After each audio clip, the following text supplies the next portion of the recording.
So, Slops. out of nowhere, your ex-wife, Carolyn, sends you an email about a possible job opening on the other side of the world. Frankie, I haven't heard from Kara in a very, very long time. There's not one single piece of me that's even considering that position. Seriously, Jake, if this is something you want to do, my mother would never hold you back.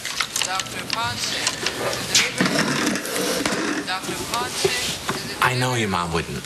I know that from the bottom of my heart, okay? But believe me when I tell you, I'm not going anywhere. Why? Because of how things ended in Africa? The kidnapping? But that's a whole part of my life that I really don't care to revisit. Well, if you ever want to talk about it. And if you ever change your mind, I'm here. I kind of owe you.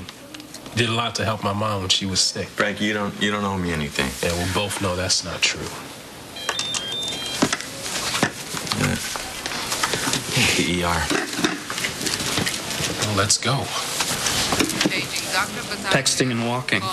It's very dangerous. Yeah, I smacked right into a telephone pole yesterday. Oh, I bet that was the pole's fault. Those things just pop out of nowhere. Tell me about it. Do you need medical attention? Or in a hospital?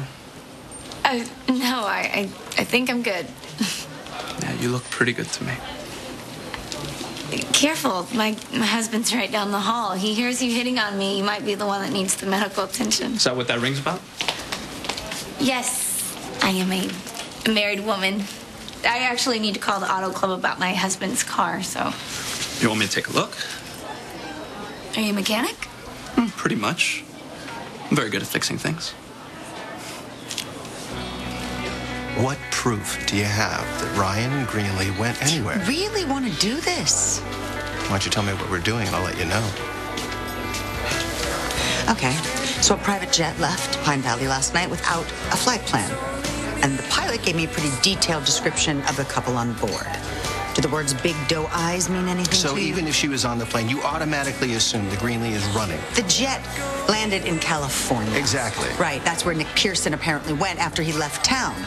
They probably have some sort of desperate idea to think that he can still somehow save the day, even though I obliterated his story on the stand. Well, how do you know there isn't more to the story? How do you know that she wasn't set up? Well, she's really going to prove that by going on the lam? Well, you know what? It doesn't matter, because they are going to find her, and she's going to be in that courtroom when the jury declares her guilty. Well, aren't you just the cat that ate the canary, Miss Colby? You do sound fairly proud, that's for sure. Well, it's just a case, though, right? I mean, no matter that we're talking about people's lives, so long as you get your trophy. You do know you don't get a trophy for winning a case, right? I am the district attorney. My job is to make sure that justice is served. Justice? For David Hayward? Are you kidding? He was a man, and he was a father. Yeah, about as good a father as you or a mother. Ma, don't. Oh, wow, I'm getting mother advice from you. Right, so how many times did you try to exploit your daughter for the good of no one but yourself? How dare you? How dare you? Speak the name of my sweet Jenny, especially when you were the one that caused her all her pain in the first place. Why, you are just as ruthless and nasty as you ever were. That's enough. Yeah, it is enough. And just you better thank your lucky stars that you dumped her when you did, because she isn't worth the ground that she walks on.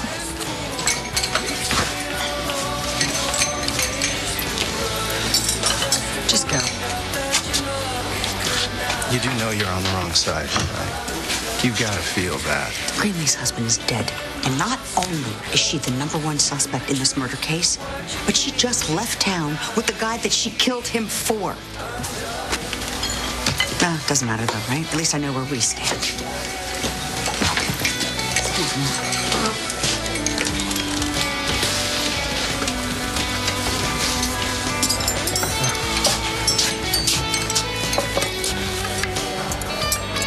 It's not going to get any cleaner, Mom. Why don't you dig in? You told me you were Well, I hungry. kind of lost my appetite talking to that snake in corporate clothes. Oh, come on. Don't let her get... Telling you she's the self-serving, backstabbing, ruthless, nasty witch on wheels I ever... Come on. Listen. I mean it. I want you to take a breath and calm down. Yeah, You can't let somebody like that get to you. Yeah, well, why do you think I'm so upset that she got to me like that? Why do you think I'm so upset? With your heart condition, I'm amazed you're willing to talk to anybody who pushes your buttons as much as Liza does. Mom.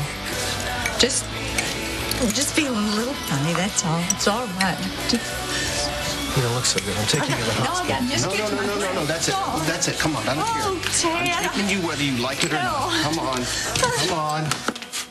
Everyone warned me not to represent my own daughter. Jack, no way were you going to let anyone else take her case because nobody can protect her like you can. Maybe somebody else could have protected her better. Somebody who was more objective.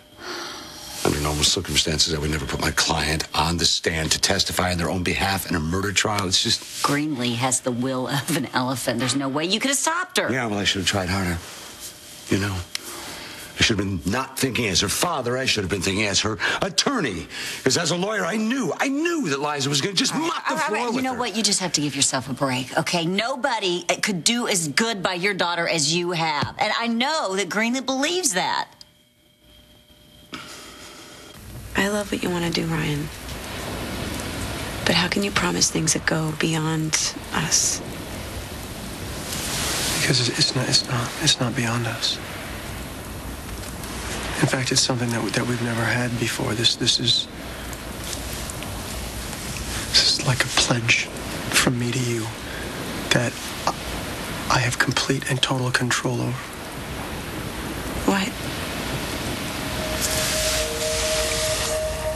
The first time that we got married, we let the minister use his standard vows, and that was fine, right? Because we weren't getting married for love, and that made complete sense. And then the second time, a few years ago,